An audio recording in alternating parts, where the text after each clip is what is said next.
Well, good evening, folks. Apologies for the delay. I had to take a very quick phone call, and I never say no to this person. So, anyways, hope everyone's well. Welcome. It's Monday. It's Airfix and Chill. We've got quite a varied panel tonight, which is brilliant because of the topic we're going to be discussing. We've got James from Tabody Go. We've got Luke from Black Rifle Model Works. We've got Gary from Gremlins. Jim, John Alec from John Alec Scale Modelling, and also Zinzan. How are you, my friends? Hope you're all well. So, apologies again for being a bit late, but we won't overrun past 10. We'll just finish at 10. But, anyways, so people are asking what the title's about today. Is plastic important, or whatever I put the title as? Should it be plastic? Was because IPMS's magazine this month has come out. And don't worry, we're not going to trash IPMS, but it was being mentioned by quite a few people in the back rooms of Scale Model Labs all up and down the country that this month the main articles that are in it, one was made from wood, which is the Titanic lifeboat. That's all made of wood in the magazine. And there was part 2 of the sculpture or the model of Little Joey, which is basically the Warhorse live action, what was it called, theatre release. And to be fair, they're fantastic models. I can't just deny it and just and say anything other. Little Joey won Best in Show, apparently at I believe it was in 2021 national. He was given Senior National Champion Award from IPMS back 4 years ago, this was. And people are saying, well, why should he win it when it's the International Plastic Models Society? So we thought, well, let's discuss it. Let's just see. Should IPMS drop the P in their name and just become International, Model Society? If they did, then what would that bring to them? The fact that diecast is scale modeling. I remember we had a judge on here. I can't think of his name. Do forgive me, I forgot his name. I was going to say it then, I completely forgot. Who's the judge's name? The head judge of IPMS. What's his name again? It will come to me. It will. I just had it on the tip of my tongue. And now I can't remember. What is it? Andrew? Andy? No, it's Andy, isn't it? It could be. I think is it Andy? Yeah, I think it's Andy. Competition secretary, isn't he? Yeah. Anyway, so I do apologise. I forgot his name, his full name. But I gave him an example of a dragon tank that was half plastic, half die cast, and I said, could I put that into the competition? And he didn't think I could because it was more die cast than plastic. So put that all out there to everyone. So if you're an IPS member, remember, we're not bashing IPMS. We're just discussing the thought of, is this, as should we be more concentrating as IPMS? I'm a member of plastic, or should we allow room for the likes of these displays that are made of resin and and wood? So I'll put it out there. You can put your comments in the chat if you like, but I'll throw it out there to anyone who wants to jump in first. What is the state of play of IPMS? Should something like Little Joey win a competition when it's there's no plastic? What I can see is a little bit of resin. It's made of most of it was most of it's resin, isn't it? And a lot of it is all like built up with it's like polymer clay, isn't it? Basically? Yeah. So what's people's thoughts on this? But we're not bashing IPMS. I'm just saying it was just something that's come up in conversation the last 2 weeks. I think we mentioned this briefly. I think we touched on it last week. But the guy's name's Andy Brown, that judge. Andy Brown, that's him. Andy Brown. Andrew Brown, yeah. Look, I'll confess to everybody here, I just have to go back and look it up. So don't think that I've got this amazing memory. I haven't. But there are classes in the model shows, aren't there? There's a modified class for adding pieces in. So there is some acknowledgement amongst the judges, I suspect, that there's a pure plastic model, and then there's something with bits added on. But I mean, I don't have a strong opinion on this. I would say I'll say that at the outset, because I've got enough of a challenge with plastic, to be honest with you. Let alone wood, which seems to have an embarrassing tendency to split at unscheduled moments. So I'd really rather not get too involved in that one. But I think the thing that strikes me about when people talk about this is it's that feeling of surprise. People sort of almost double take, don't they? They sort of, oh, hang on a minute, that's a bit different. And I think it's that feeling of surprise that people get. I suppose it's like the first time you saw a resin upgrade, maybe, or a 3D print, for example, of something, and you exclaimed at the detail or something. I know I did, that sort of thing. And yeah, I mean, I think it may be that it'll go that way because it's trying to encapsulate more hobbyists into the situation, that they have. It's a bit like hi-fi to some extent, when there's an ever fewer sort of load of people doing things with hi-fi in terms of traditional hi-fi, and they're getting older. I'm old, I know. I know I don't look it, but there we are. But I think, as I say, we can expect this to broaden, and us old plastic guys maybe have to get used to it. Perhaps that's the answer. I don't really know whether it is or not, but that would be my tuppence worth for what what worth.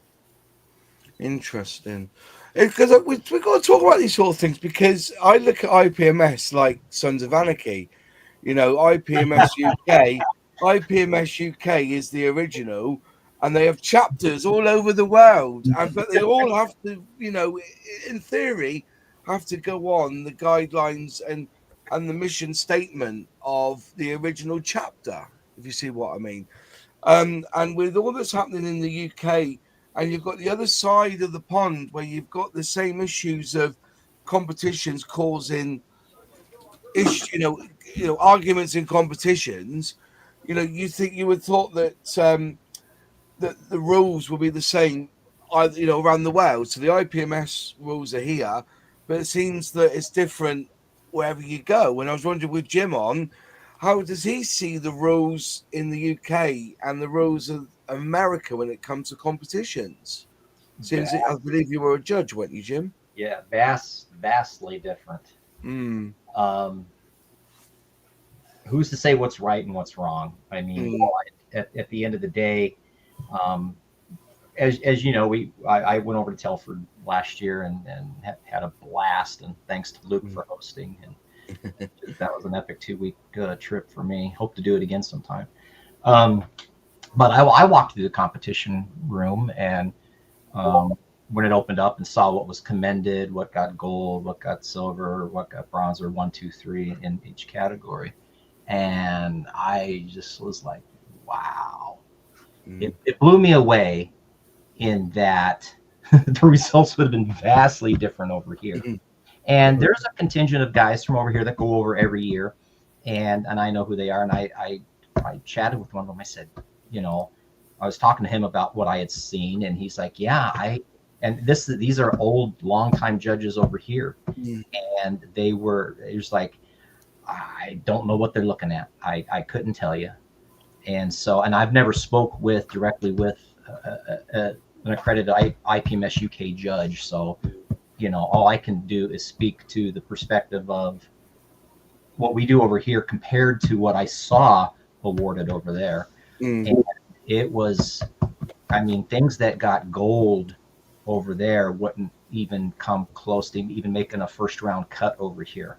Really? And I took pictures because I was so flabbergasted, and I was showing the guys that I knew, hey, can you believe this got gold? Now, I'm not going to say what or whatever, but I was just flabbergasted at the basic modeling skills that were awarded gold. That was just not there. And what we look at over here And in the way that we write our rules and how we apply our rules and how we do our judging in teams of 3 and work our way up the ladder if there's issues and how that dynamic works. It was just and yeah, we have our detractors over here, and we've got people with agendas and trying to change things and do things like that, and politics and things. But at the end of the day, I'm still a believer in the way. To me, at the end of the day, the judging and the judges is over here. We work for the membership. Yeah, we have to do our best by what we see on the table and come to a consensus of 3 judges to award a 1, 2, 3 in a competition based on nothing more than what we see on the table, not how much work was put into something or how much aftermarket was put into something. It's not what you do, it's how you do it, how you present it, what's on the table. Nigel last week was saying, that's when I was messaging in the chat. Yeah. Well, somebody scratched both the hanger deck in the Ford, and that's going to do better. No, it doesn't. He could have scratched, or she could have scratched both the hanger deck, but if it's not executed to a standard that needs to be done, I mean, they could have botched the whole job. Yeah. And I'm sorry, then the one that's all closed up, but is an overall better presentation, is going to do better than one that's done all this extra work, but it just looks like a train wreck. Yeah. And the point in our local show, we had a gentleman drive in from northern part of the state, and he did the 24 scale Mosquito from Airfix. I mean, that ginormous model, and it was, and he didn't win anything, and he was quite upset, and he wanted to talk to me, and he said, "You don't understand how much money I spent on this. You don't understand how far I drove for this. You don't understand the amount of time I put into it." And I'm like, okay, but it looks like shit. But your wheels are crooked. You got glue here. You got seam here. You got a smudge in your canopy here. You've got this. Yeah. And it's just I can't do anything. I'm sorry, grieved, but read the rules. This is what we look for. We're very transparent. IPMS here is very transparent. There's a whole list of rules of what goes where and what we do, and people don't read. They get it in there, and then they get upset. They don't get the result they're expecting based on their perception of what things should be happening. It's fabulous because you're saying it that way, and it's incredible because, like I said, I would look at a kit that that had some scratch building done to it and be marveled at it because it has made the detail really good. It doesn't have to make it accurate; it just made it pop, and that's the whole point of adding the extra struts and whatever you make out of plastic card, etc. And when you see what you can do with resin, especially with exhaust and things like that, it does make it pop. The wheels as well. We can't deny it. When you can tell plastic from resin wheels quite often, just because it's got a name on it. For instance, like that they've been added on. But that will probably make it more difficult for the judge sometimes, to distinguish between what's been added.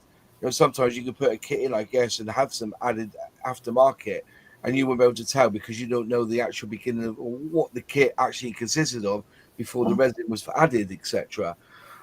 Just quickly going through the actual model, the rules. A model constructed where the main body part, 50% or more, and or flying surfaces are homemade or vac form plastic other than a commercial nature. The basic structure should be of plastic, though a supporting wooden core is permitted. This is all about scratch building here, but I can't see anywhere where it says that the kit has to be plastic. No, there are. So I think there's 2 issues really. So if you're talking about competition, then there are categories for things that aren't necessarily plastic. Yeah.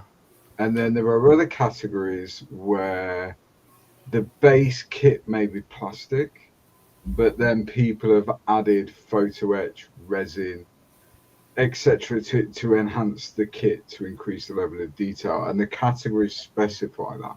If you're building completely out of the box, then you don't add anything to that kit. Yeah. Does that make sense? Yes, that's correct. The other issue is IPMS as an organization has plastic in the title. So a decision has to be made whether things that aren't plastic, such as a wooden lifeboat or a polymer clay warhorse, are they permitted or are they valid in IPMS? But I think the danger is that if IPMS as an organization say, well, we're only really interested in plastic models, and in certain categories you can add aftermarket up to 50% or whatever that may be, whether that's scratch building or you're buying photo etch or whatever. The danger is that the organization then gets left behind, because now 3D printing, for example, is gaining a lot of strength. Yeah. True. And younger people, or more, not necessarily in age, but younger in the hobby, do they necessarily want to spend 6 months putting a plastic kit together to achieve a lesser detailed result than something they can print on a resin printer and have it put together in a week, move to paint, get it done, move on? Yeah. IPMS don't move with that. There is a risk that you lose that whole demographic of people. There are people building models now that never ever built plastic models, but the 3D printing and the CAD design and everything else has drawn these people in to the hobby as a whole. And if IPMS don't move with that, then unfortunately I think the danger is it's going to get left behind, because people who enjoy putting plastic together aren't going to be around forever. Exactly. I had a question. I agree with that. That's quite correct. I just made a couple of notes here in terms of maybe the constitution of the IPMS could benefit from being looked at. I would have thought that the overriding aim of a competition piece, or even a model anyway, would be to gain the highest possible fidelity. In other words, to repeat the original as accurately as possible. And so I don't know how it works in the States, but here, for example, so there are many categories. If someone wins that category, so they at the nationals, for example, they would get the gold, which is first place in that particular category. Then the gold winners are then all considered against each other, even though they come from very varied categories. They're then considered to win best in show. So you may have a resin model that has won their category, for example. It's then going to be considered against other category gold winners to be the best in show. So it could mean, as happened with the Warhorse, that a model that isn't predominantly plastic and has won its class in a category that allows that model to be entered is then up for consideration to be best in show. So isn't a similar thing happens at Crufts? I know we're sort of going off a slight tangent here. You get the individual category winners, like best working dog, best this particular toy dog, this. Then they're all sort of judged to get best of show up at the end. So I can see what Luke's actually saying. Being that you've all got the gold medal winners in each, say half a dozen categories, then they get taken aside. Then you get the fight. Then you get best of show of those say 6 or 7 winners. Yeah, exactly. Yeah, that's exactly it. But then you will have other awards such as best aircraft, best armor, best. But best armor could be anything from 1/100th scale right up to 12 scale and whatever category that's been drawn from. So you may have a 172 Sherman that wins best in show, and someone that spent a lot longer building a 112 scale Sherman and done lots of work, and he's going to be pissed off because someone who's put the 72nd Sherman together in a month, you know, but that's the risk you take. That is the risk you take. And yeah, this thing about risk is very important in competitions, because in order to be successful, you have to risk failure. Absolutely. And if you're going to be pissed off at risking failure, you might be best off not being in a competition. Yeah. I mean, I don't enter competitions anymore, but the year before last, I built a Rubicon tower diorama, Vietnam diorama. Every show that I took that to, it won. Every single show that I took it to, it won. Best in show, best groundworks, best this, best that, blah, blah, blah. I took it to the nationals, it didn't even place. But there's no point in throwing your teddies out the pram. Do you know what I mean? There really isn't. As you can say, as somebody who's had to judge a competition once, my eyes were opened by how judges perceive a model. For instance, I'm going to bring this up because my friend Kim built this flanker, and I know that this flanker is going to be amazing, and it placed second against somebody else. And when I was a bit cheeky because I wasn't judging that group, but I did ask the judges why. It was, this model looks so much more realistic than that one.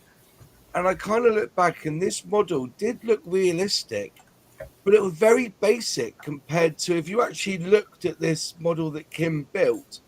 Every single missile had a decal on it, had individually been painted. The underside, you know, if you look on the underside, not look at the top of it, but actually look at the whole thing, the way he done the weathering, the shading and everything. It blew me away that this other model that looked basic in principle, but because to the judge's eye it looked more realistic, I was like, wow, you know. So, you know, to me, that's how it looked to me. You know, like I said, I understand that, but are you not looking at the technical, the artistry, the technical side very of much it? so. Yeah, I mean, I think the way to look at it is it's any given Sunday. Yeah. You know, you could. It just is, and if you are competing to win, and if you don't win, you're gonna get upset. Then, as Zinzan said, then maybe you should, firstly you should reconsider your life choices, and secondly, you know what might win on one Sunday isn't going to win the following Sunday. It's just unless it is a real outstanding piece of work. But you know, when you put your piece on the table, you know straight away because everyone else is putting theirs down. Yeah. So my view has always been, as long as mine doesn't look out of place, like it shouldn't be there, then that'll do. Because you certainly at national level, you're competing against the best modelers. You know, this isn't model club on a Thursday. Do you know what I mean? These are serious people that are taking this hobby quite seriously. Yeah. So as long as yours doesn't look out of place, you've already won. You know. Yeah. But again, at the end of the day, as you're saying, Luke, it's down to the individual's judge perception and interpretation of the rules, how they. It's always going to be. Always going to be. But I mean, me and Jim discussed this at length a lot. You know, you both on. A very famous modeler who I won't name on here, but attended Scale Model Challenge year before last and didn't award one gold medal in the category that he was judging. And his reasoning for that was there was nothing new. There was nothing that excited me. And as Jim rightly says, well, how does the modeler know what's going to excite that particular individual? They can have their construction down. It can be the best construction, the best paint, the best finish, the best everything. But if it doesn't excite him, he's not going to give you a gold. But that's how do you not know what excites him? I know.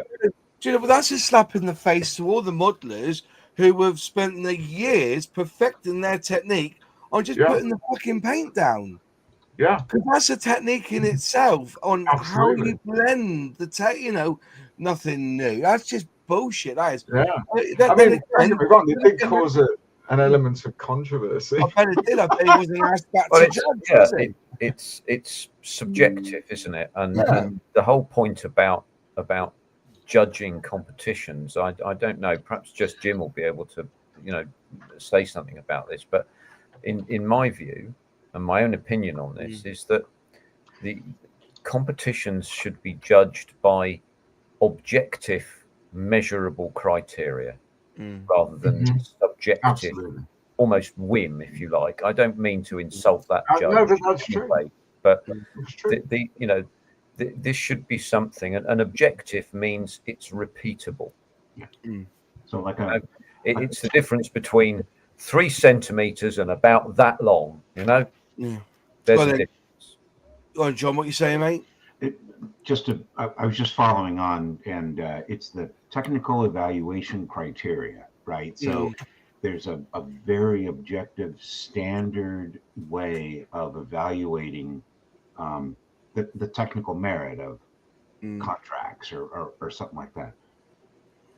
If modelers know, okay, this is the evaluation criteria, and then it goes to what Luke was saying, that, you know, if they don't know that, oh, I can put all this work into it, but if it doesn't stimulate this guy, right, which is purely subjective, right? It's his whatever his response, his emotions.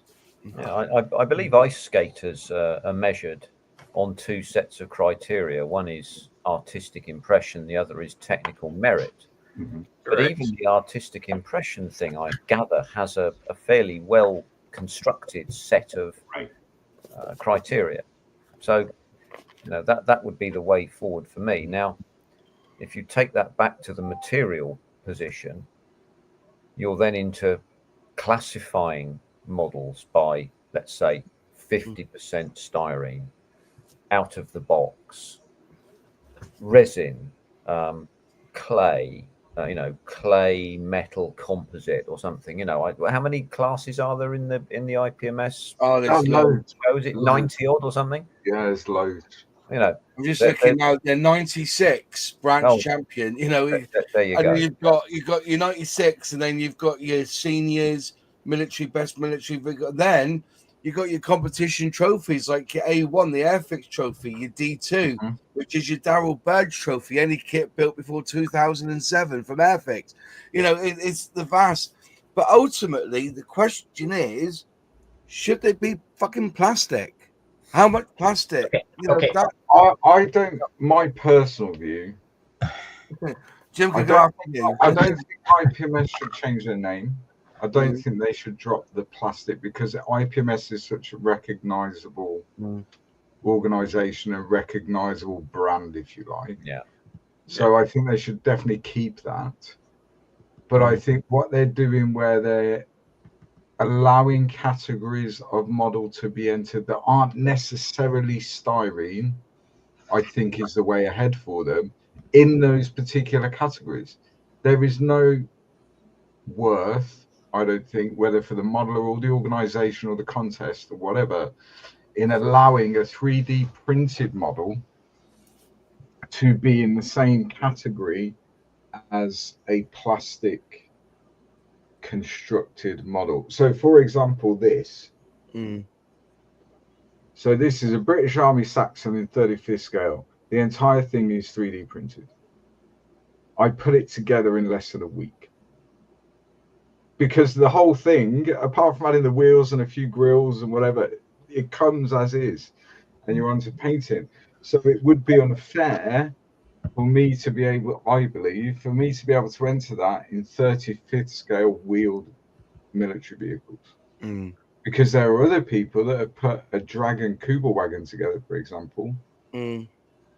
Their Maybe it could be construction subcategories takes of way stuff more like skill that, than Luke. mine. But it's actually just judged on the finish rather than actual being resin as a kit. As I say, the individual work, artistic interpretation, weathering that's actually applied. Because, as you say, something like that will go together reasonably quickly, but it's then down to the individual modeler not to make it look like it's a toy. Mm. Yeah. I'm dying. But I think there should be categories for that. Okay, so this is going to be a bit long-winded. I got a lot to catch up on. Over here, we've had instances, 2016, somebody came in, 3 scratch-built, all wooden Columbus ships, the Nina, Pina, Santa Maria. And he held court. The whole show, he stood there and was answering questions about this. And he was allowed to compete. And because, here's the thing, it's scratch built. Scratch built means anything goes. It doesn't have to be plastic. It can be wood. It can be cloth. It can be resin. It can be 3D printed. It can be fabricated. What scratch built? It does not matter. Okay. So that's where you keep the P, because it's been there forever. But don't get hung up on the P. Okay. Just take it easy. There's in this hobby, there's a place for everything. It can work itself out. It's not a big deal. To the Warhorse, it was scratch built. I don't know your categories over here. Over here, it wouldn't have been a problem at all. You know, it was scratch built. It wins. It won it won its category, and then it won its class. And then once it's one of the final 8 in its class, then it's judged for best of show. That's how we work it over here. Can I just if I could just stand up and break that?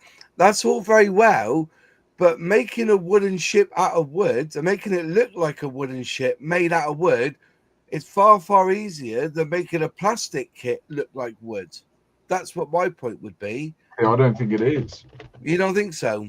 No. It doesn't matter. And I'm not slamming you, but I think there's a little bit too much hang up on the word plastic, because that's how the whole society started back in the 60s. Plastic, because that was predominantly the thing. Plastic. That's what was available. Yeah. What it's evolved to now. So you have to change and make changes within the rule structure, the category structure, and I think you can get everything in pretty easily. Okay, but now to Gary's point was saying, well, you can just slam something together to Luke's armored car that he built. As a judging thing, you still got to put it together. You have to build it before you paint it. And if your wheels are crooked and they're all askew, or you do this elaborate diorama made out of a gazillion different materials, not just simply plastic, and you've got road wheels that don't meet the tread on a tank that's going over a sand berm or something, and they're floating up in the air, but he's got this spectacular work in this diorama and spectacular paint job, and everybody's, wow, look at the paint. Well, but he's got road wheels floating up in the air. Oh, who cares? And this is the thing that's going on over here. Who cares about the wheels? Who cares if they're, in an aircraft, if the camber's out on a wheel, or if the missile's not on the rail's not on the pylon's not on the wing, and you've got 5 different hard points across an aircraft that you've got now, 20 different points of alignment issues that you can come up with in construction alone. And that's what we do over here. I mean, it's basic construction first. And if your wheels are crooked and your armaments are crooked and your bombs aren't aligned on your bomb racks correctly, and you've got aircraft that aren't naval aircraft that look like they took a hard landing and the wheels are all crooked, but he's got 27 layers of paint and patina in this finish because that's where all the effort went into, then and we've got people over here that don't care about that stuff. They want to push one aspect of the hobby. And it's more than that. It's the whole total package. And when you say things like, oh, now onto the fun part, painting and weathering, because that's what their jam is. And I get it. It's fun for them. And we all have our fun parts of the hobby. But I can't use my my analogy, and Luke probably knows what it is, but it's because it's a building. But in hi-fi, they call it the base wars. You know, like bass in their hi-fi, but bass actually doesn't make a good hi-fi. You know, it's the balance of everything. You should have the right balance of everything. Yes, and that's what's taken into consideration. Here's an example. One year, going around, a team said, "Hey, we're having a hard time between these two models," and so we came up, and we don't make the decision. The team lead makes the decision, but we're helping them, guide them through their decision. And one had a panel line that went into oblivion and just stopped. Okay? It was at the tail. Okay, and then another one had an issue with the decal on top of the wing.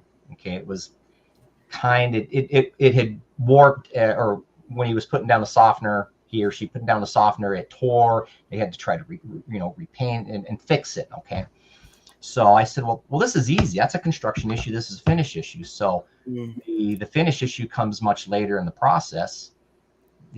I would put that one ahead of the basic construction issue. Well, the team had a very big problem with that. Well, I disagree with that. I'm like, well, okay, why? Well, I just don't. He couldn't back up his argument. I said, okay, well, that's your opinion. It's not about opinion. It's about making a judgment. Two vastly different things. But I said, okay, so let's go into the weeds in this. I said, the basic construction issue, you've got the panel line going off into nowhere. Okay, just stops where it needs to meet up with the other panel line over here. The person did not bother to rescribe that. Not only did they not rescribe it, they highlighted their mistake with the black panel line wash. That builder was saying, here, look at my mistake. Now, the other one that had the decal tear on them, they came in and tried to mask and spray paint. You could see where they tried to fix it and how successful. You could still see there was a fix attempt made. I said, this guy, gal, person, whatever, tried to fix the error. At least they made the attempt. Okay. Were they successful? That's arguable because we can still see it. Yeah. Here's one person that tried to fix the error with the decal, and decals have a mind of their own. And here's a guy, gal, person, that didn't care. And not only didn't care about fixing a basic mistake about not continuing a panel line, they said, here, look at it with their panel line wash. And that's the kind of discussions you can get into in judging over here. It's not about, and this is what I used to preach when I was the head judge. And I had arguments. People were fighting me on this. And I'm like, you have to be fair to the contestants. And you have to apply the rules as written as fairly as possible. And when you go off doing your own thing, awarding and judging what you like is abhorrent because the entrant has no idea what you like. And that's the rub. And I think some of that goes on it goes on everywhere, but because judging is subjective. Well, I will always argue that people that don't want to take the time to do what I believe judging correctly, because they want to go off into the weeds, they want to judge what they want, what they like based on all personal preferences, saying, well, humans are just subjective animals, and they blow it off. No, have the discipline to apply the rules fairly to everybody in every entry. And that's what's not done. And it's unfortunate that we get people that are always arguing, going, well, I did this and I did this, and I don't care. Your wheel's crooked, your missile's crooked, you've got glue in the canopy, you've got when your canopy's up, it's all askew. Well, who cares? Well, I care because I'm looking at the whole thing, and I have to apply a set of rules and criteria evenly to everybody. And that's what all judges need to be doing. Applying the rules evenly to everybody, and they don't, and it's unfortunate in all different types of systems. I think one system really goes overboard because it's more about what flashiness you can do in your paint, and to hell with basics. And I mean, how many times in how many professions, at least over here in sports, we got to get a back to basics approach. Yeah. Honestly, I think in modeling, a lot of times people need to get back to basics, because we are 95% of the time, except if you're in space and sci-fi, are modeling things. And this isn't accuracy. This is just wheels have to be straight, or what we're modeling is not going to be able to move.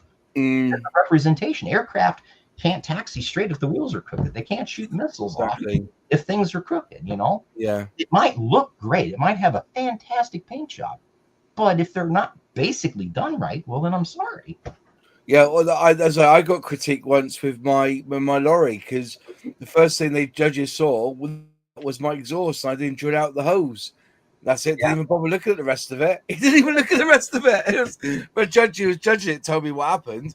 He said they were looking at your aerodyne, and the first thing he did, look at the exhaust. I didn't drill them out. Didn't even look at the rest of it. That's it. Didn't drill them out. Next one. It was that fine. You know, I think I've done a really good job on that lorry. But no, I didn't, because I built it out the box. So I didn't want to move it, you know. But then again, that's where the rules are in play, aren't they? You know, that, So you know, over here, our rules and out of the box, you are allowed to drill gun barrels. You would have been allowed to drill out your exhaust. You can trailing edges. You can't substantially change the model by lopping off a wing and folding it or whatever. Yeah. But you can do certain, again, basic modeling things that you would do. Exactly. But again, you know, like I said, I do understand where you're coming from. And somebody mentioned it here, and I was going to mention this as well. You know, is this debate happening in the world of wooden boat clubs, who then have a competition, and there's a boat that turns up that's made out of plastic but looks like wood? You know, can that be put in? You know, I just wonder what, you know, because I know don't know if there are any out there, but if they are, that would be a question for them. All I know is over here, we allow just about anything and everything because you want to be inclusive. You don't want to say, in a way you have to not be hypocritical, because what do we do with most of these models anyway if they're not built out of the box? And that's another whole can of worms out of the box. But we add photo etch, we add resin aftermarket, we build dioramas with a bunch of different materials, you know. So I'm going to say that we can build this World War II diorama with rubble and cobblestone and resin water and build structures out of wood and all these different kind of materials. And we're going to tell the guy that scratch built a wooden sailing ship he can't enter. Seems kind of hypocritical to me, you know. So let it all in. Just have categories to deal with these things. Yeah. But as I said, I think the category that he won, the talk about the Warhorse here, was senior champion. But senior champion of what? You know, that's the problem. You're going to have people who went for that competition, become senior champion, and made everything out of plastic. And then Mr. Warhorse came on in 2021. And, like, you know, it was mentioned. Did they really make it all out of plastic, though? If they added any aftermarket, I would say no. Well, I think that, but I get that, but still, this is not plastic. This is made from milliput, majority of it, which isn't plastic. But again, I think you're too hung up on the word plastic. Then we're a plastic modern society. It started as international plastic. The problem is, it's like if you we're not there anymore. It's such a wide open. It's debate, evolved. really. It's evolved. But with everything in life, unfortunately, you know, you look at societies that wanted to stay completely true to their original thing. Well, they're extinct now. So if IPMS want to continue, I certainly don't think the plastic should be dropped. As I said, that should stay. It's a brand, but it needs to be inclusive of other mediums if it wants to survive the next 50 years. If you were because when the IPMS was started, as Jim alluded to, plastic was the medium of choice because that's what was available to the mass market at that time. Now things are moving on. Resin, 3D printing, this is all, you know, people are sculpting. How many people who build a diorama will get a plastic 35th scale figure and they will change what its arms are doing? They'll change which way its head's looking in order to fit the story of the diorama. And the way they do that is by using milliput or epoxy clay or whatever it may be, in order to change the appearance of that figure. So you could argue that maybe 70% of that figure isn't styrene. I Do think you then disqualify that diorama because they've used milliput to re-sculpt that figure? I don't But think at the so. end of the day, Luke, the figure's still plastic as it heart of the figure. You're just making enhancements rather than actually physically It depends, doesn't making it? something out of something else other than the plastic. But then- And therefore a category should exist to allow that to compete. Or why don't they Or just you're do their own- building out of the box and you're building a styrene figure on your diorama or whatever, your crew on a tank or whatever it may be. That category does exist, but IPMS UK are pretty good at it, to be fair. They do have categories for scratch building. They do have categories that encompass all these different mediums. I mean, for example, the Saxon that I just showed you, on that particular build, once it's finished, there will probably be 18, 19 different mediums that are used, including on the base and the model itself. So I couldn't enter that, even if I wanted to, in a category that is for plastic models, because it is not. But if a category exists where it's like, you know what, it's 35th scale, let's encompass these mediums into the world of modeling, because it is modeling. I've put it together, I've painted it, I'm going to weather it, I'm going to, and all that stuff. Can I? Yeah. Can I? Well, Can I I just? disagree that it should be in a category next to a plastic model. I don't Well, think I'm gonna play devil's advocate here, straight down the line, and say bollocks to all you've just said, Jim and Luke. Bollocks. Okay. We are an international plastic model society. Okay. If you want to start an international resin scale model society, go and bloody well do it. You leave our plastic alone, we'll still be here in 50 years. But that wouldn't work in a resin society either, because there's styrene on it. Saying, I'm just saying that. Okay, So devil's advocate. Let's play devil's advocate. Now, if we do as you say, then we have to have an all scratch building society. We have to have an all photo etch metal society. We have to have an all resin society. We have to have all these different societies.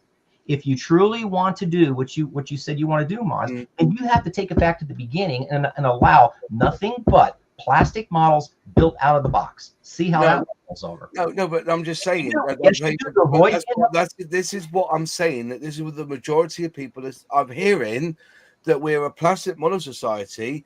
So at minimum should be at least 60% of it should be plastic, or at least injection tooled.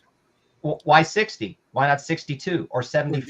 Yeah, I'm just saying. I'm just using that as a round figure as a thing, and I'm just and because there are still wooden boat model societies, train societies. Everything's trained. They don't build nothing. They just paint it and put a bit of flocking on it, and it's done. It looks I'm just saying that there are groups. What I do with my aeroplanes.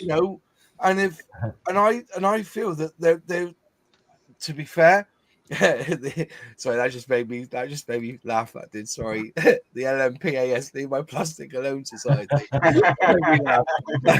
Touch my.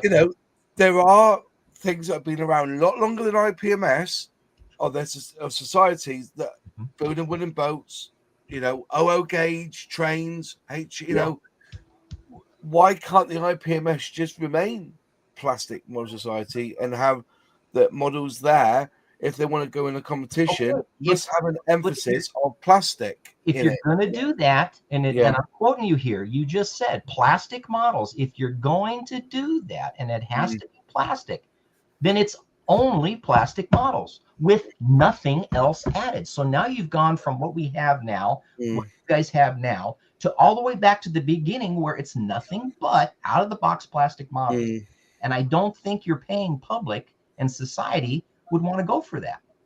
That's true. At the end of the day, it is a business, and money needs to be made to pay for facilities and things and trophies and tables and to have the events. You have to some degree decide where are the boundaries, where are the lines. You know? And to go all the way back to the beginning, I think is counterproductive. And I think Or I think we're too hung up on wording and nomenclature. We can do anything we want to do.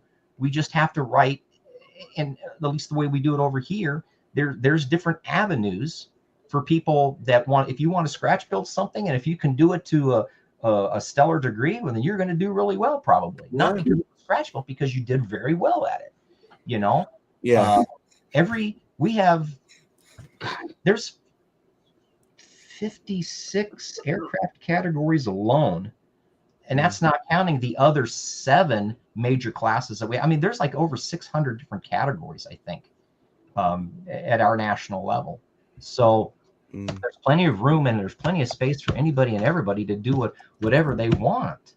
We're at least over here, we are certainly not hung up on, the word plastic, because you really can't be, because if you take it to the nth degree and make it plastic only, then it's only going to be plastic models out of the box. And then you get into the whole thing that over here with out of the box. Well, what's out of the box? Well, what can I add? Well, you can't add anything. It's out of the box. Well, I'm a ship modeler, and my ship looks like, well, I won't say it, but without railing. So I need to add photo etch railing to make it look right. Well, then I need to add rigging. Well, wait a minute.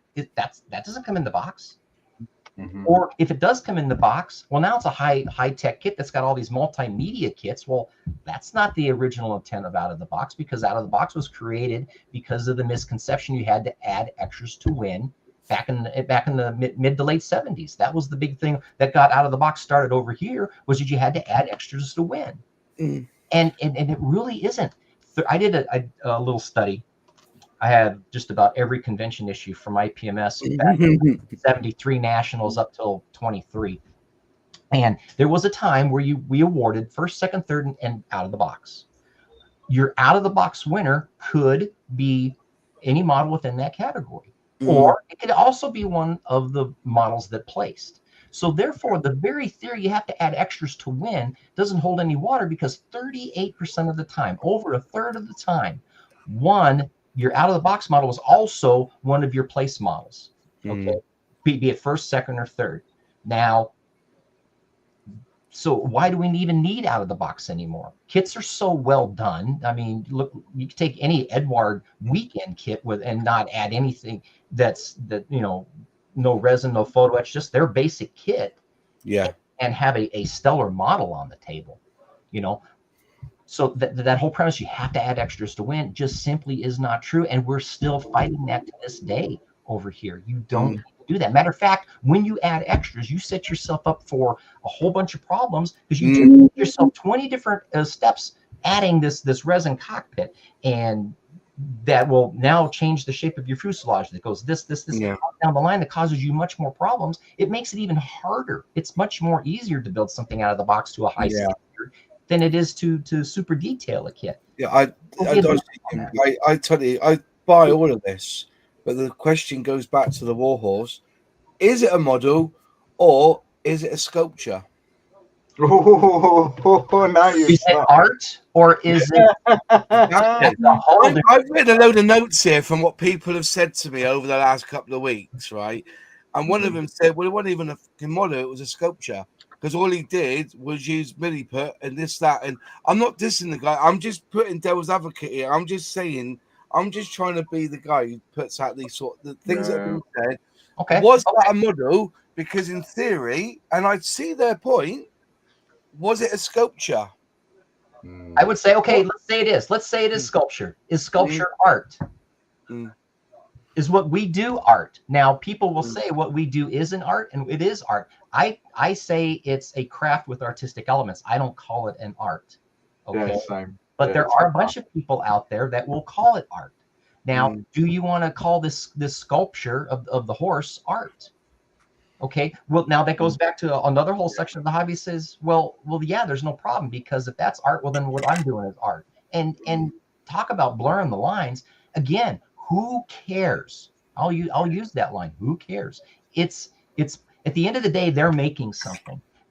Is a scratch built figure that somebody painted and entered in the figure category. Okay, they sculpted it. They did a Mike Blank special, and they sculpted a figure, and then they painted it. Well, you can't compete here because you're an artiste and you did your own sculpture and you did your own hand painting, so we don't want you. I think that's a bad message to send to people, mowers in general, when you want to be exclusive. You want to be as inclusive as possible. You want everybody to come in, okay, and realize that, at least in my way of thinking, okay, it's a competition. Here's the categories. There's going to be 3 places awarded, and don't throw your toys out the pram if you don't win. If you win, be humble. Don't be a jerk. And if you lose, well, then there's probably something better than yours. Everything doesn't need to be rewarded. I'm just going to lay out the facts here because I know that I could get misconstrued. I'm actually just playing devil's advocate. I actually think that the model is absolutely sublime. It is absolutely sublime. You know, when you and remember, this took him 4 years to build, 4 years or 3 years of his life to build. Build or sculpt. That's what I mean. Yeah, you know, when he scoped the face, definitely. You know, it was. You know, when he made the hands. You know, he's even got a little jig there on how he made the hands. You know, so for instance, you know, I know we're looking at Little Joe, and we're going to look at the boat in a minute as well. You know, but you know, the resin. You know, the pressing of the faces, you know, and then the detailing of it and building it, you know. I'm only sharing, you know, the way he's used Lego there is fantastic. You never thought of using Lego. I never thought of using Lego to make a seal. I use Lego all the time. Never thought of that. You know, I would have been there. I would have been there with foam board, like, you know, the hot glue gun. You know what I mean? Has Moz been living under a rock about not using Lego? No, I've never used Lego. No, that's the first for me. He doesn't use Lego because it hasn't got an Airfix branding. Yeah, you know, I would bet money. I would bet money that model over here would do very, very, very at one of our national competitions. Yeah, just I think it's the age-old debate about art and craft, and is what we call art. And unfortunately, there are a lot of people that I speak to, that you speak, all of us here speak to on a regular basis, that are very, very passionate about their hobby. They're incredibly passionate about what they do. And with that passion comes almost like this protective sphere that they put around their hobby. So if they predominantly use styrene, when something does well in a contest that isn't styrene, then they're going to take an issue with that because it's an IPMS contest. They're getting hung up on the, as Jim said, up on the word plastic. But if the society goes down that route, then you more and more as time goes by, you're excluding a lot of very talented people. And when that starts to happen, the society will die. Will. Do you think it would die? Yeah. Really? Because the people doing it and the people building Spitfires and Hellcats and 72nd scale Warbirds are dying. You're absolutely right. We could. But then you've got another generation coming through. No, you haven't, because they don't want to build it. They don't want to build a Spitfire. We could examine this from an evolutionary perspective, because that's where you'll see it. Ultra specialization results in extinction. Exactly that. Exactly, Zinzan. But then we got enough models coming through now that they're not going to build a Spitfire. They're going to build the fight. We're going to have the Eurofighters. We're going to have it. But like you keep saying this, but you cannot say no one wants to build a Spitfire. Airfix will show you the results that they sell more Spitfires than anything else. There's a difference between selling what is the age? competing in a contest with Spitfire. Currently, they do. But what is the age demographic for of people buying those Spitfires? Is it the younger end, or is it our end? So that's now got somewhat a bit of disposable income to buy it as and when they come out. I personally, when I go through, I'm 46, right? I'm 46 years old. Oh, I remember. When I go through a model show nowadays, I'm seeing more 20-year-olds, 30-year-olds than I did before. Now, what's the pull? Is it the Warhammer that's bringing them along to these model shows? No, because they'll turn up with a Land Rover, or they'll turn up with a Eurofighter or a military sort of vehicle. A lot of them build tanks. Tanks will call, like I was saying, it doesn't all about Spitfire. Yeah, for me, yeah, I build Spitfires, but I've built so many now, and if I do see a Spitfire, more like a Mojo build for me. Fair enough, easy to build, put together. But the amount of youngsters that love a tank, Airfix is going to do a Challenger 3 because that everybody will come back to Scare Modding when they get that Challenger 3 in a tool in, definitely. But it's all about the tanks and the military hardware. And that's what I'm seeing now is the youngsters are more interested in that than they are in the Spitfires and all that. I get that. Absolutely, yeah. But that doesn't mean the hobby's going to die because the older generation or the youngsters don't want to build a Spitfire. There'll be something that they want to build. Okay, but case in point is this Saxon, right? There is no 35th scale styrene kit of that vehicle. None. It doesn't exist. Unless someone's going to prove me wrong, because I've looked and there isn't. I've got one here on my shelf, actually. So, in living memory, we are of a generation on the same age as you, Moss. So my grandparents lived through World War II. Yeah. So it's living memory. But in 30 years' time, it won't be anywhere near living memory anymore. It'll be gone. I'll probably be gone. Most of us here will be gone. So that kind of link to those warbirds of World War II and everything is so tenuous. You will always get the people that build them, always, whether it be through historical interest or whatever. Their great grandfather was a crew chief on a Lancaster or whatever. So they're always going to have that small demographic. But you will get a lot of people of our generation, Moz, who can remember the news from Northern Ireland. They can remember seeing the Saxon on the streets of Belfast. They can remember seeing the RUC Tangi. They're the things that they want to build now because they have a link to it. What's happening is, or what's happening more and more, as I say, that particular vehicle, you cannot get a styrene kit of it. But what you can get is a CAD designed 3D printed resin kit of that vehicle and of many others that you can't get styrene kits of. So in 30 years' time, if IPMS says, and I don't think they ever will, I hope they don't, says, well, you can only build plastic and the manufacturers are only producing plastic kits of certain things, where someone who's very good at CAD can design a kit of a vehicle that isn't done in styrene. If we exclude that as a society, then the people that, or the main majority of people that want to build the single-engined, single-prop warbird from World War II, we're not going to be here anymore.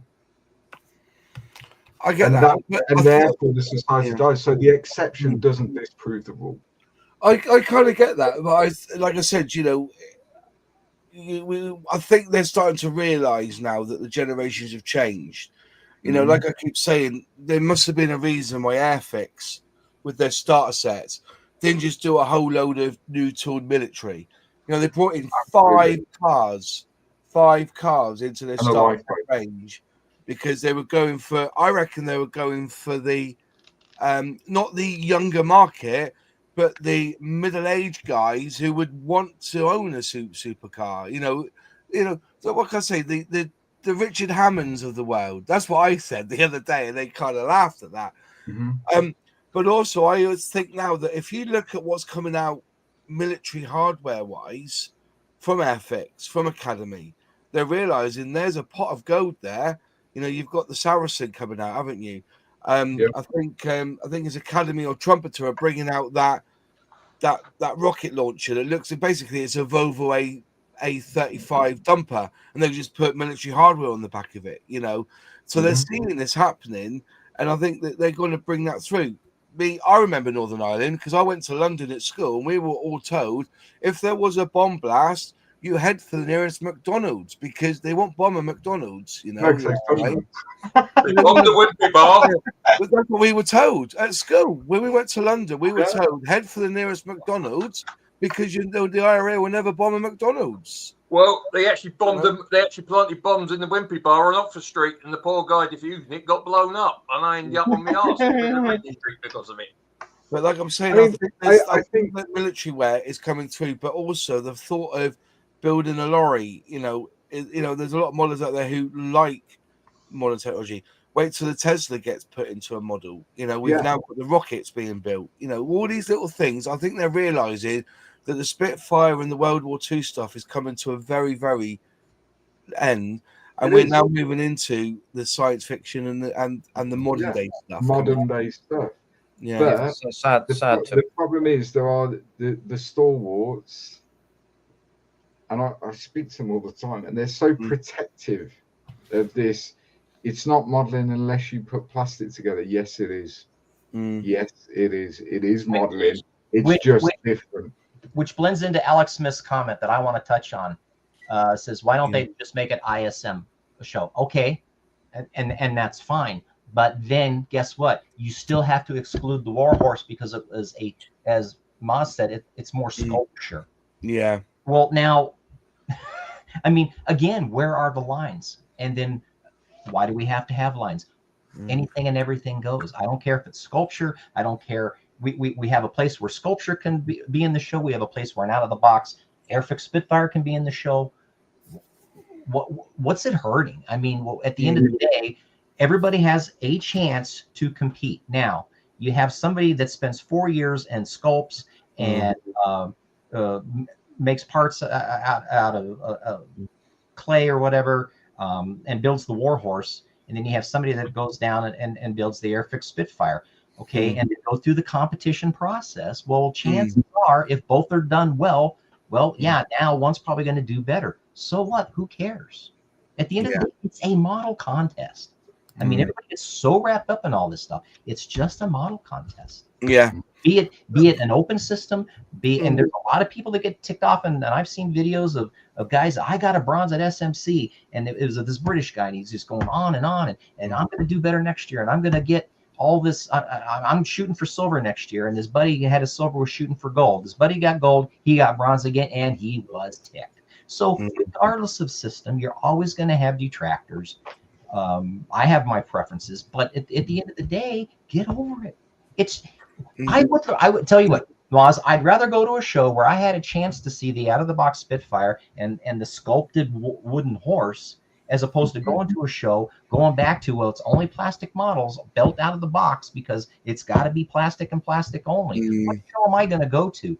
The all out-of-the-box show, or the one that has anything and everything that I could be blown away with? I'd rather go watch the darts, I mean,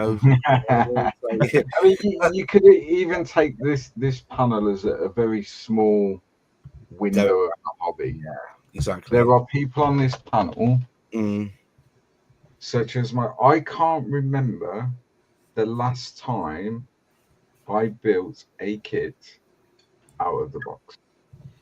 I can't remember. I do. I did it but once. You do. Yeah. So therefore, neither one is wrong. But if you then try and either protect or create a society that only accepts one or the other, then you put a wedge between those two modelers, don't you? Look, I explained to you at the last model show, with the motor show one, with the tractor. I put it in tires and tracks, thinking I'm at a military scale model show, a military based one. I ain't got a jack and house chance of winning anything with that tractor because there'll be loads of tanks of it. There was one vehicle, all of it was modified. Every tank had it, whether it was tracks, barrels, storage, it was all out of the book. And that was the thing that really struck me was I think that most Tamiya kits come with everything you need to build a tank. I disagree. And people say, no, that's to me. Yeah. Oh, you've got to add this. The tracks aren't quite right. There's 47. There should be 48 link. And they're anal about it, and that's great. Fair play to them. But as the way IPMS stands at the moment, certainly in the UK, and it sounds very much that the US is. Excuse me. Shit. Hey. The way IPMS stands at the moment is it allows for that because it Yeah. separates into categories. Yeah. So providing you adhere to the rules for that particular category, then you're in with a shot. Yeah. If they turn around and say, well, we are a plastic modeling society, which is some of the rumblings I've been hearing. People are like, well, it's not plastic, so it doesn't count, blah, blah. Okay. But if you do that, then you start to exclude such a big demographic, and you start to exclude future demographics. And that's the danger at that point. And that's when, sadly, the society, not the hobby, the society will die, because the people that want to protect it so badly and make it plastic only, they are dying, me included. We're getting older, we're not going to live forever. And therefore, the society then dies, and people will start other societies. They will. And that will take over. Whereas IPMS is in a very privileged position at the moment where it can evolve and it can include all these other areas of modeling all under one umbrella, all under one banner, and therefore the longevity of the society remains. But if you don't do that, it's the same with every area of life. If it doesn't evolve, if we hadn't evolved as a species, we wouldn't be sat here now on a StreamYard live stream. We just wouldn't. We'd still be in caves bashing each other over the head and wondering what the moon is. Exactly. Yeah. We have to evolve. Jeez. I certainly, honestly, lads, I mean, listen, we are a very small window. I think most of us here are IPMS members, I believe. I'm an IPMS member. And it was said the other day, which I thought was really interesting. Somebody said, "Oh, we should have Warhammer there." And I said, "I'll tell you what, when it goes bang, when Warhammer goes bang, that's when IPMS will grow strongest, because they will then start. Because at the moment, Warhammer or the people behind it top their nose at IPMS. They've been invited, I believe, they've been invited to Scale Model World, and they won't come because they've got their own. They got our own.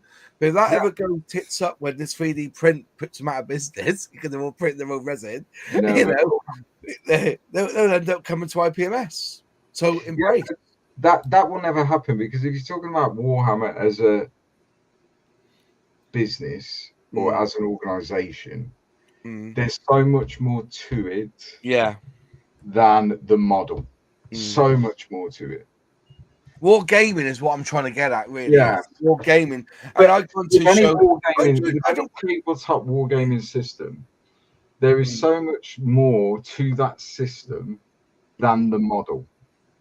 IPMS are doing exactly the right thing by saying, you know what, if you want to build a Warhammer model and you're willing to adhere to the same rules regarding construction, paint, made of plastic, not sculpted, made of plastic, you know, and all these then you can enter it in our sci-fi category, or you can enter it in whatever category is appropriate. Fantasy, sci-fi, those categories exist. So IPMS is doing the right thing, but Warhammer as a business is never, ever, ever going to say, yeah, we'll come to Scale. They don't need to. They're making millions and millions and millions of dollars every year. They don't need the likes of us to prop up their business. They don't need that. I don't know. I know you said making millions of millions. I don't think it's as rosy as you think, though, mate. I'm getting rumors, like, you know. I'm just saying. From who? Modelers. Look at the forums. Yeah, but modelers. They are pricing themselves. They are pricing themselves. If you buy an Imperial Knight model, that's 100 quid, right? And Jim's built one. I built one. It's 100 quid. It's quite expensive as far as a plastic model goes. 100 quid's quite on the higher end of what people spend on model kits. You can have that thing put together pretty quickly because it's Warhammer. What you choose to do with it is entirely up to you. Jim lit his. I based mine, weathered it, and all that stuff. But as a model, it's expensive. But the people that are in the Warhammer world aren't buying it just as a model. They may get 10 years use every weekend out of that particular model. So 100 quid for every weekend over 10 years is not expensive, is it? My point is that they're pricing themselves out of the market. A lot of them are backing away from the pricing of it now. That's what I would say. That's what. No, I don't think they are. Okay, fair enough. I'm just maybe as a model kit, as a model, we're buying a as model, a model, but not as a as a business. No. And a gamer, that's their jam. It's a gaming system and a game first. It's not a model. We probably as modelers will come in and go, that's kind of cool. I think I'll build that. Absolutely. They don't care about us. They care about when you think if someone's taking it relatively seriously and they want to build a 2,000 point Warhammer 40k army that will be able to be played in Games Workshop type locations, whether that be a Warhammer store, Warhammer World contests that run throughout the globe, really, they won't shy away from spending 10 grand on that army. Yeah. Really. Maz? Because that's how much it costs. Yeah. Maz, can you go back to Emma's last comment? Yeah, I saw that comment. Yes, I would say no. No, I don't think so. The way, at least over here, again, I can't speak to you for your guys.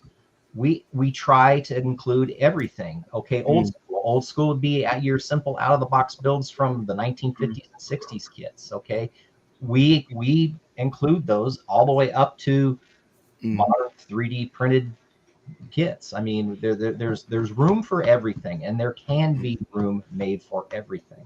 Yeah, and the definition, you set define your categories. Yeah, the definition. The definition of old school will change with time as well. It does. Because it will.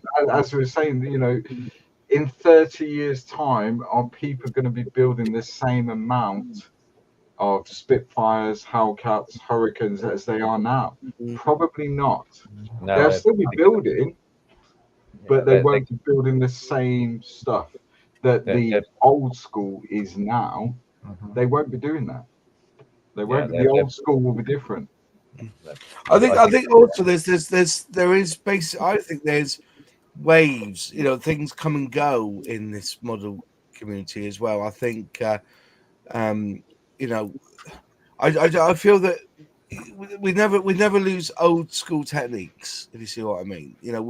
I personally I used to not gloss models before I used to gloss models before I put the decals on, and then recently I've not bothered, and I've gone back to putting the gloss on, if you know what I mean. I think we all go through these cycles, and some days I want to build planes, and sometimes I'll build tanks, sometimes I'll build lorries. I don't think it's ever going to be that any other different. I think that old school will always be there, and also old school will come back.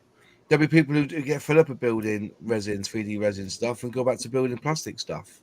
Do you see what I mean? I don't think it's always the same. And that's why it needs to be inclusive. Yeah. All those genres. Yeah. But as I said, at the end of the day, I was just putting it out there. That was all it was. It was just to ask the question, and ultimately, there's nothing stopping you putting whatever model you want on display at Scale Model World. This is really, the argument is really about the bloody competition again. That's what the argument's about. And also the fact that the boat was made of wood. Is there ultimately, because again, I don't know how your rules read, but that's where it all starts, is in the rules. Yeah. If your rules allow it, then it's fair game. Anything and everything's fair game.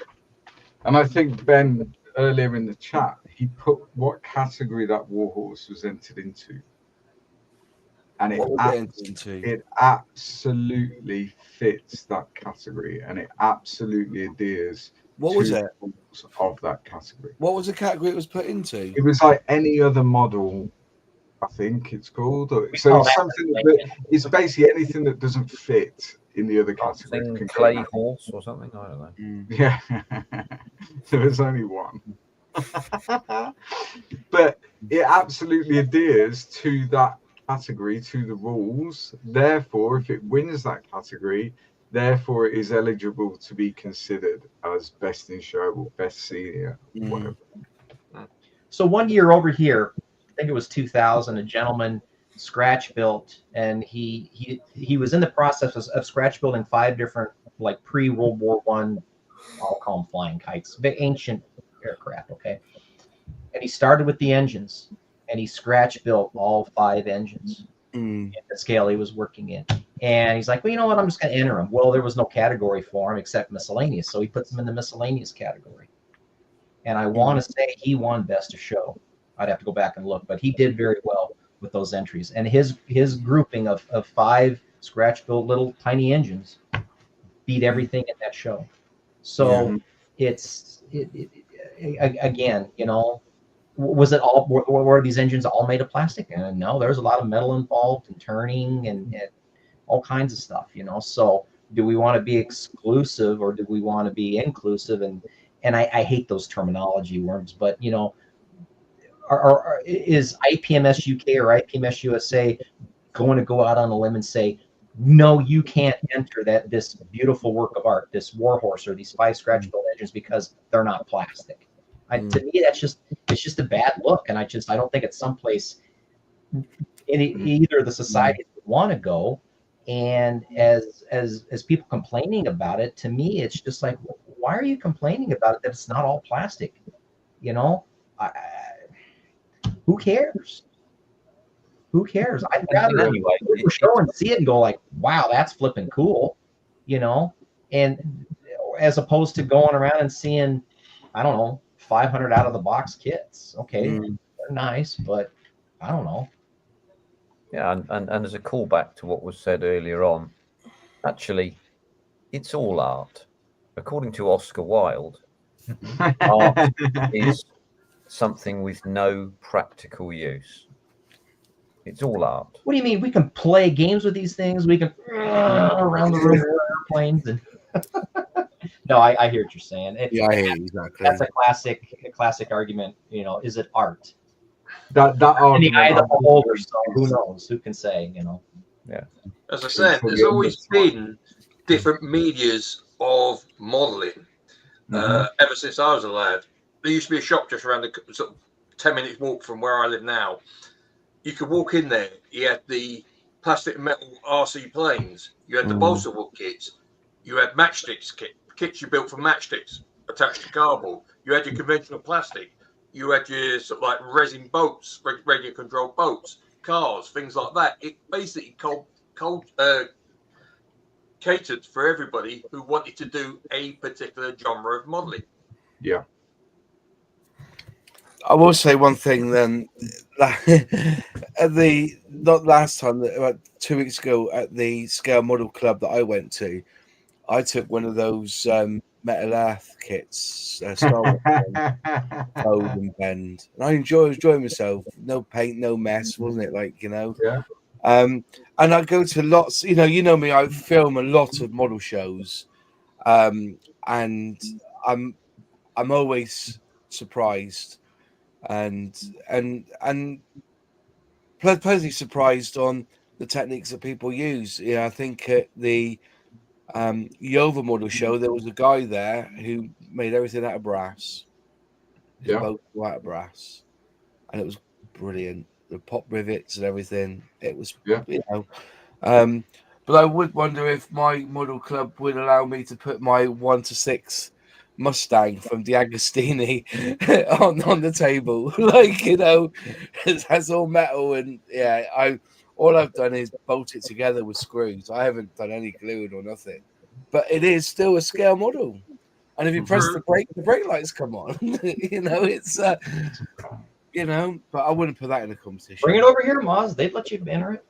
Well, there you go. I probably would have win though. I was saying, so once it's built, what do I do with it? You know, it's 1,200 quid's worth of metal and plastic there. What do I sell it, or I might just leave it out in the rain for 2 years and then put that into the competition. You're going to weather it with this kit. At the end of the day, Moz, you've got a very heavy doorstop. Yeah. Put it in your pond. I'll let the dog piss on it and stuff like that. You know, they'll hand it in. Here you go. This is my representation of a 1.6 Mustang that's been left out in the American horrors, like, you know, of wind, rain, and dog piss on the wheels, like, you know. So, how do you do that? Oh, with a little bit of weathering, you know. Then Moz can do a restoration video. Yeah. They already Go on, John was saying. Sorry, John. those restoration videos. That Yeah. you know, it's like, oh, I found this car. Mm. It's rusted and bent and whatever, the exact same way. And so I think that they destroy the car. They get it, they destroy it, and then they repair it. Yeah. Yeah. That's it. I've got lots of friends who are die-cast restorers, and some of the techniques they use are fantastic. Very similar to us. You know, they've been using outlaw paint, you know, because of all the vibrant colours we've got, which we can never sell. They buy them for their corgi cars, like, you know, it's good. It's IPMS is evolving, but much slower than the technology modelers have available to them. They're out of step as a result. I don't think they are out of step because, like I'm saying, they judged that warhorse and made it best in show. So how can they be out of step, Julian? I think they're out of step with things like the magazine should be digital. Marketing, they're a little bit out of step. Yeah. But I don't think the actual, because they actually said in the magazine this year they've purely gone to electronic AGM brochures and things like that for cost. How long before, as you're saying, before a magazine goes digital? Same with the Airfix magazine. How long before that goes digital? It is digital already, but some of us prefer to have a hard copy, and you pay for it. Yeah, there are quite a few, shall we call them niche hobby magazines that are out there. I have one particular one for piano players. readers' wise. It's called The Pianist, and you know, they have continued to produce this thing on paper, and it's a full color glossy, you know, publication, much like the IPMS thing. I was pleasantly surprised when this thing dropped through the bloody door, to be honest with you. I thought, oh, that's rather good, and the quality of it is outstanding, quite honestly. And that's, you know, I mean, it's good to get something like that, and they are some things. If you're a modeler and you're a dyed-in-the-wool modeler and you get other modelers coming along to see you, they're things that go on the coffee table. People can talk about. You know, they have a longer life than just the month or so that they're around. Have you noticed this month? I know it was on the last one, but they even got now QR codes. So if you scan that, it takes you to the all their featured news. Like it's the annual general meeting and voting coming up. Yeah, you know, so And they are getting to it. They are getting there. Ben has been commenting quite a lot in the chat. Ben is a younger modeler. I think he's like mid-20s, something like that, Jim. He's about 24. And he runs the naval SIG for IPMS UK. But because he's younger and it's part of his world and part of how he grew up, if you look at his display at any model show, next to every model he's got a QR code, right? And you can scan the QR code and it gives you the history of that ship, the history. Like, what a fantastic resource that is, you know.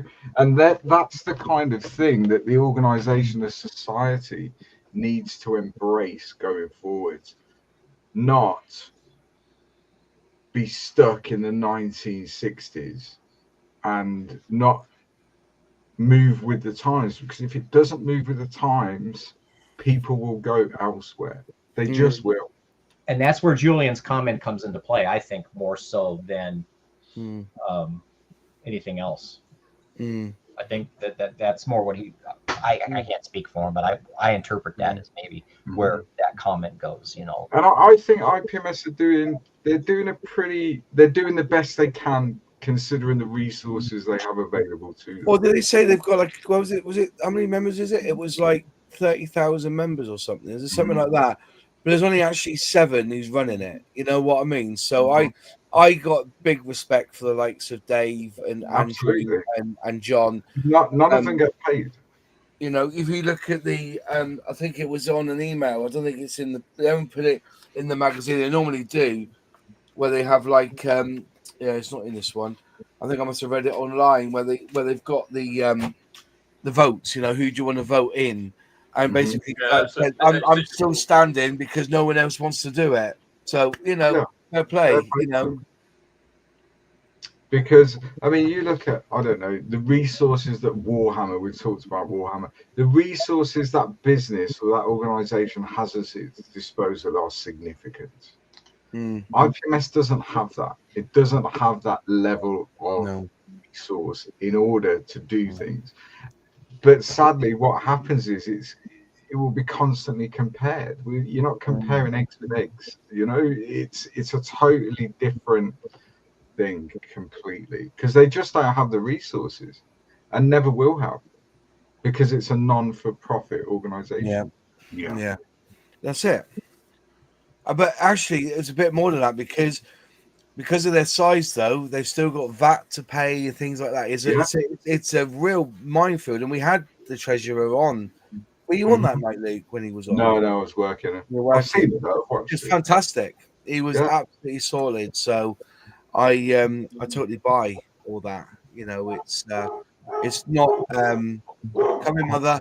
It's not an easy job, and like I personally, my if I was chairman of IPMS, I would basically be pushing for them to run each with subcommittees. Every part have a subcommittee with one lead, and then bring it through. I was sort of working parties or working groups, I would have called it, if I was to modernize IPMS. And it will be a chance of, you want to be part of IPMS, even if because Zoom and meetings can be done all over, you know, over the internet in meetings is the way to do it now. And if I was to modernize IPMS, it will be, if you want to become a volunteer of IPMS, you get your membership free, you get added perks, etc. Come and join a working group, and then from that you have your leads, and then make the decision. But I think with 7 people running it, it's not fair.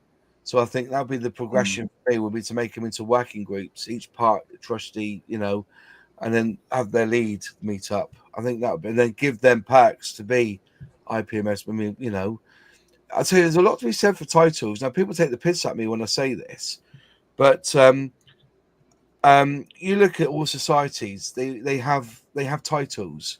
For once, for instance, you heard of the Magic Circle in England, the Magic Circle for magicians. Well, there's member of inner magic, there's an inner Magic Circle, and they can legally put this at the end. So if you're a member of the Magic Circle, you could call yourself MMC. If you're a member of the inner Magic Circle, you call yourself an MIMC, which is even higher up. And if you're an associate, wow, that's AIMC. And these are titles, like, you know, and I wonder whether it could be worth doing that, you know, having titles for a society. Just saying. I didn't know that's how you spell prick. Yeah, exactly. No, I just think there could be, you know, give people a reason to work with IPMS and grow. Yeah, absolutely. I think the danger is always going to be in any sort of voluntary organization. It's just by its very nature, it's going to attract not everyone, but it's going to attract people that are searching for a title. Yeah, and they'll walk around Scale Model World with their special badge, and they'll think they're amazing. We've all seen them. We all know who they are. Do you know what I mean? So at the end of the day, it's a hobby, isn't it? It's a hobby. And if you're enjoying what you're doing, then you're doing it right. IPMS was started back in the 60s. The name was decided back in the 60s. I think they're doing a cracking job with the categories. If you're talking about the contest, they're doing a cracking job in trying to be inclusive to newer mediums, newer technologies, newer everything, newer genres even. And I think they're doing a great job. I think they're doing the best job they can under very difficult circumstances. Yeah, that's what I'm trying to get at. You know, there's only 7 of them in there, so it'll be, yeah, I'm just saying it'd be nice if people, if you ever criticize IPMS, before you criticize, actually join the team, and then Yeah, go and do it. I'd rather you be in the inside pissing out than outside pissing in. Basically, that's the way I look at it when you see these people. You know, I was a trustee for a charity for a long time, and I got involved because I saw issues. But instead of pissing at them and saying, you know, you should be doing it, you should be doing that, I joined them. So I realized I needed a new website. So I actually joined them, co-opted on, then became a trustee. And then I said, give me the keys and I'll build your website. And that's what I did. And that's all part of it, really, is to actually get involved. If you think you do a better job, put yourself forward. They'd love you to help. They are desperate for people to help. Same as the IPMS magazine. If you feel you've got a knack for writing articles, or you've got a build and you can do the picture and explain it, put it in. Put it in the magazine. Am I right in thinking that all of the articles, build articles that are in the IPMS journal are submitted by members? I believe so. They're not like professional. They pay for some articles. They're not charging IPMS anything for those articles. They pay. I think they do buy articles. I'm sure the treasurer's told us that they do pay for some articles in here. I was in the impression they were all submitted by members, sort of as a. But if you know, right, for 25 quid, say you get 25 quid an article. This is what I always think is this: if I write an article for somebody or write an opinion piece, if I do it on my own Substack or whatever, if they give me 25 to 50 quid, that's me with 2 models. I can buy 2 more models in, or can buy something that will get, you know, use it as a way of enhancing your modeling.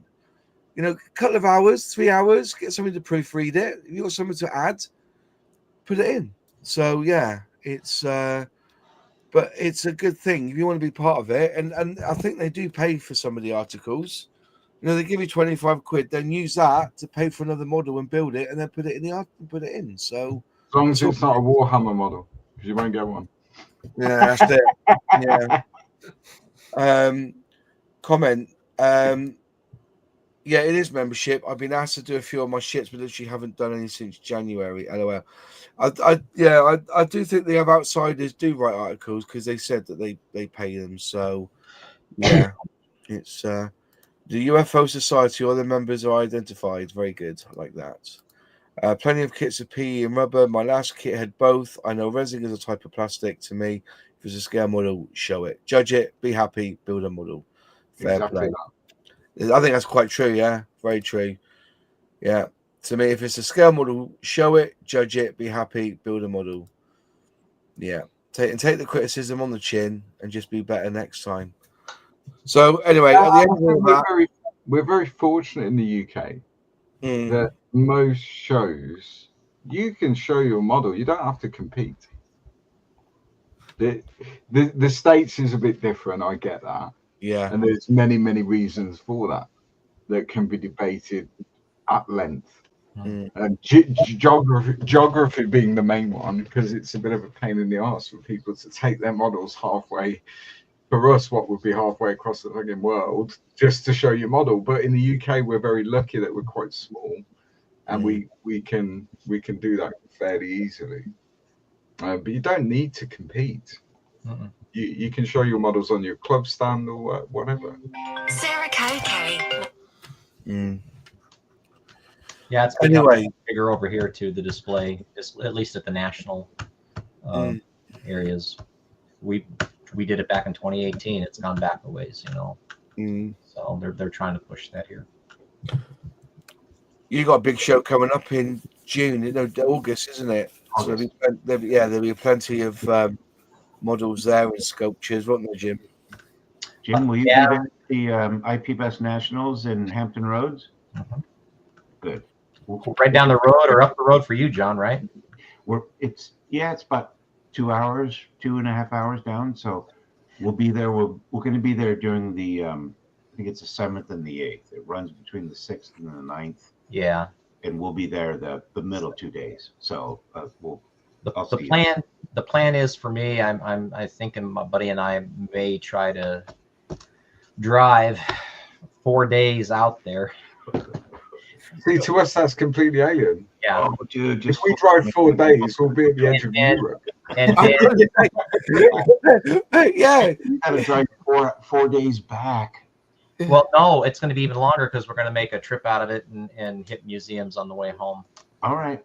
So head All down south, get down to Pensacola, do the Naval Aviation Museum, then maybe the World War II Museum in New Orleans, and maybe we missed the Museum of the Pacific in Texas when we were there in 23. We might hit that. There's a museum in Warner Robins. We'd like to maybe hit Udvar-Hazy again since it's so close. The Marine Corps Museum. There's a ton of stuff back there that to do and see. So that's the main gist of why we're driving it, is to take our time coming home and do all that stuff. Yeah, Udvar is. I spent the weekend in Portsmouth, just gone. That's like 3.5 hours away. That was like a logistical challenge, right? To drive. You have to plan your piss breaks and everything, don't you? Absolutely. You know what I mean? It's like 3 hours. I'm not going with Gordano because they never have any toilet paper in the shit house. You know what I mean? Well, here's John. John drives 2 hours to the National. I got to drive 4 days. I can't drive 2 hours and get out of my state. So, yeah. No, as I said, yeah, well, there's certain service stations you don't want to visit, in this country. Yeah, is it Michael Wood? Yeah, we'll pass that one because there's never any shit in the toilet. Keep going. I've seen worse than Michael Wood, I have to say, but there we are. Hey, the one that gets me is the new ones that are what they call it, farm shops. Bloody hell! Services. Yeah, the pasties in there is like £9. Yeah. I can't get it with that. It's organic. I don't care. I don't care if it's organic. Yeah, I confess I do bypass them because I'm just not interested in going into the yogurt weaving shop. Exactly. Yeah. They're bloody used to me at all. Everyone wearing I had to stop there once to go to relieve myself, and I smelt weed. And I thought, here you go.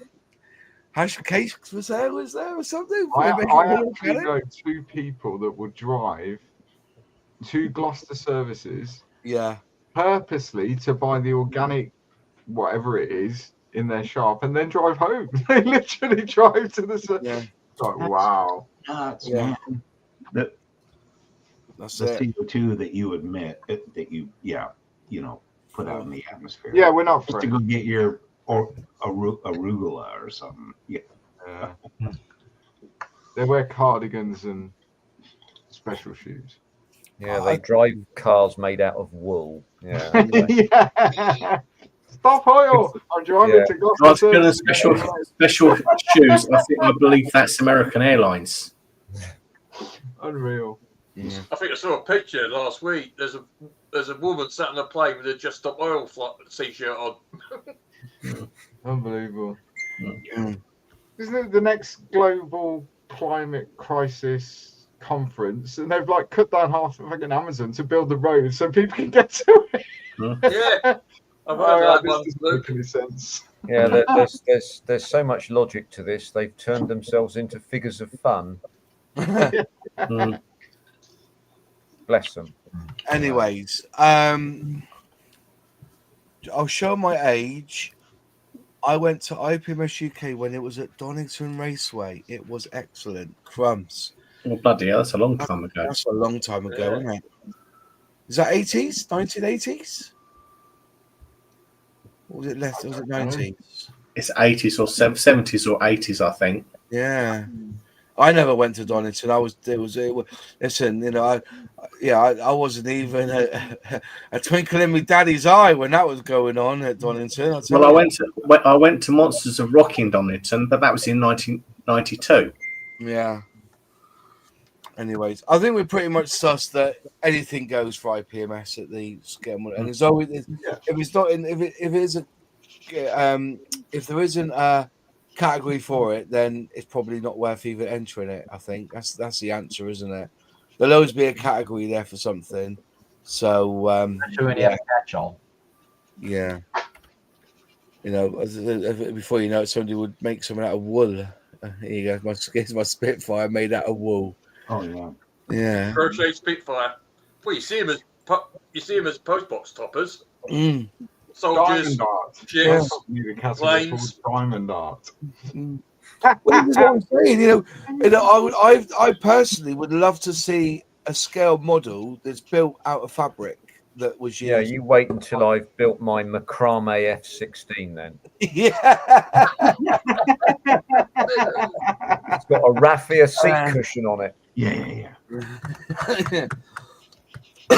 It's so funny. We call it macrame here. Oh, well, I'm so sorry. Yes. Wow. You should know his daughter does it. Sorry. Just a quick question. The website for Outlaw Paints is having an update, mate. So it will be back, but don't worry about it. It's just having a bit of an update. We do it at this time at night. We don't get very many sales anyway at the moment because we're getting rid of the stock anyway, slowly. We may add something to it, but we'll take it further. Comment, I think we know that Malcolm Charles will be breaking the mold by entering a model made of hobnobs at Telford. They'll get best in show, that would. Yeah. Are they And plastic? Outlaw Paints, what stock we got left, we deliver them next day. So if you order them before 3 o'clock that day, they get to you next day. Any after that, they don't get to the day after. Yeah. So between 24 and 40 hours. Hey, folks, I think we've basically sorted that. I'm really chuffed. We've had a good debate. I think we've opened up. I'm going to say I don't agree with everything that's been said outside of it. The people are disgruntled. I laugh at some of it. And I do play devil's advocate on here. So don't go away thinking that I hate IPMS, because I don't. I do actually like IPMS. If it wasn't for the fact that I'm already dealing with things in my life as it is, I would consider stepping up and doing some more work for the IPMS Society. But until I'm, give me another 10 years and I become a multi-millionaire and I've got me diamond encrusted headboard in me gold plated bed frame, then I may wake up and decide to do something. But until that time, you won't see me pissing over IPMS. I'm just stating what was being said. And I think we've come away thinking, so what? If there's a model kit, it's wherever you go in the magazine as well. But again, thank you, James, Luke, John, Jim, James, Gary, and Zinzan. Thanks for joining us, and we'll see you next week, same time, 8 o'clock this time. See you later. Take care, all. See you later. Bye-bye. Ta-da. Bye-bye. Cue the disco music. We're good.